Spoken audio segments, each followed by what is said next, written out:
Hello everyone, my name is Yani, so I'm going to read a book, so let's check it out. April in Moscow by Stephen Rebels. April Falk is a dancer. She worked for a British dance company in Leeds. Her boss, there is a Maria Grant. One Monday morning, April arrived early. She sees Maria at the coffee machines. "I have got some good news," said Maria. There's an envelope in her hand. "Really? What is it?" April asks. Maria smiles. "Wait and see," she says. At 10 o'clock, the dancers are finishing their first class. Suddenly, Maria walks into the room. "Can I have a word with you all, please?" she says. "What's this about?" asks April's friends. "Laura." "I don't know," April answers. The music stops. "I have a letter here from Moscow," says Maria. "The Russians want us to dance there next month." 6 weeks later, April is at Heathrow Airport in London. "You're going to have a very good time," says her father. "Of course she is, George," says Mr. Fox. "Now, April, have you got everything? Ticket, passport, money?" April smiles. "Yes, Mom." She says goodbye to her parents. Then she sees Laura and Maria. "Come on," says Laura. "It's time to go." On the plane, April and Laura talk about Moscow. They are both very happy. "I want to see everything," says Laura. "The Kremlin, the Red Square, the Bolshoi." "Me too," says April.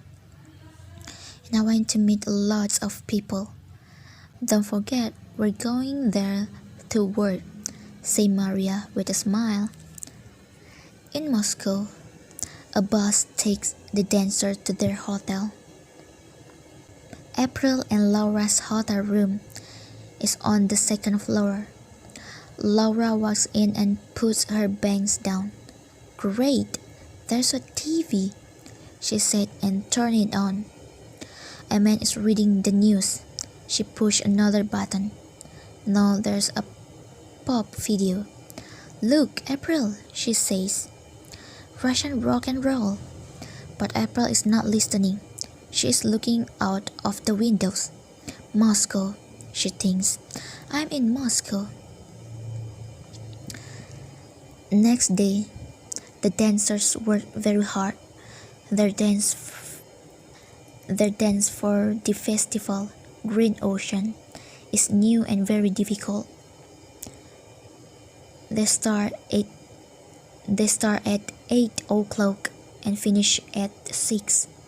Then after dinner, they go to the Bolshois.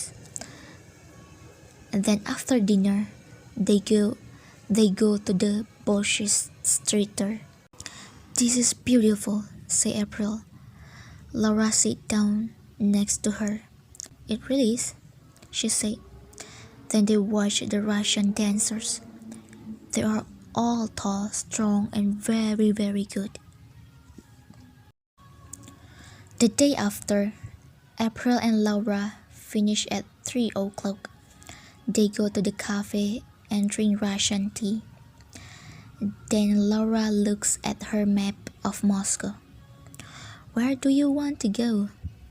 "The Pushkin Museum near here," she said. "The Pushkin Museum near here," she said. "Okay, let's go there," says April. Then she looks at the people in the cafe. "I want to talk to them," she thinks. "But how? I can't speak Russian." In a street near the museum, there's a small market. "Oh, Laura, look," says April.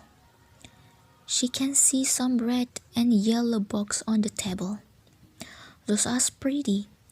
They're music box, said a young man with the glasses.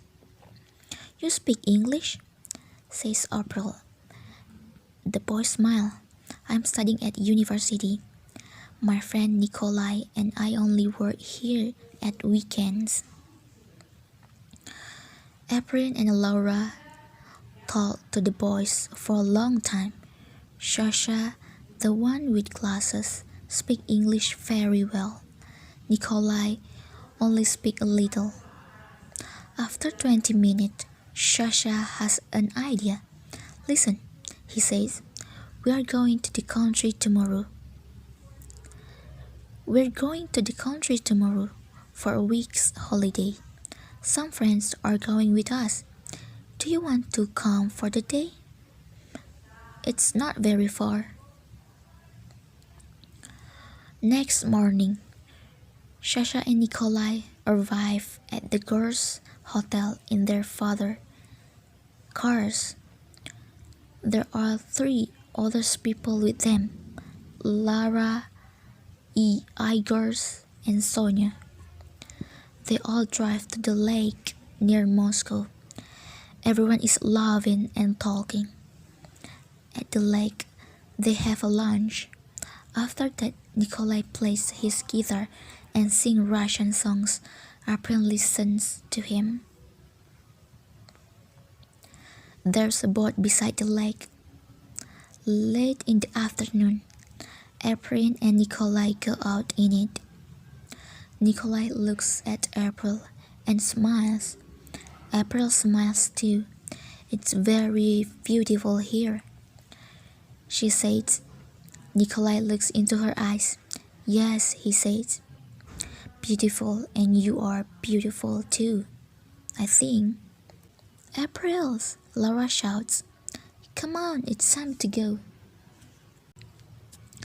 Back in Moscow, there is a lot of to do. All the dancers work very hard and have no free times. April is tired, sad too. She wants to see Nikolai again. But how? She thinks. Where? When? He's in the country, and I'm here in Moscow. Then the British dance company Big Nights arrive. Good luck everyone, say Maria. The evening goes very fast. April only thinks about one thing, green ocean. But then, 2 hours later, the music stops. She stands under white light. Laura and all the other dancers are beside her. Everyone in the theater is throwing flowers. I think they like us, says Laura. There is a sad smile on April's face. Yes, she said, I think they do. 24 hours later, all the British dancers are at Moscow airport. No, I'm never going to see Nikolai again, thinks April, and I can't write to him. I don't know his act. Then someone say her name. She turns. It's Nikolai. The plane's leaving, said Maria Grant. April, look at Nikolai. He gives her a parcel and walks away. On the plane, April sits next to Laura. Her eyes are wet. She opened the parcel. Oh, look, said Laura. It's one of those music balls.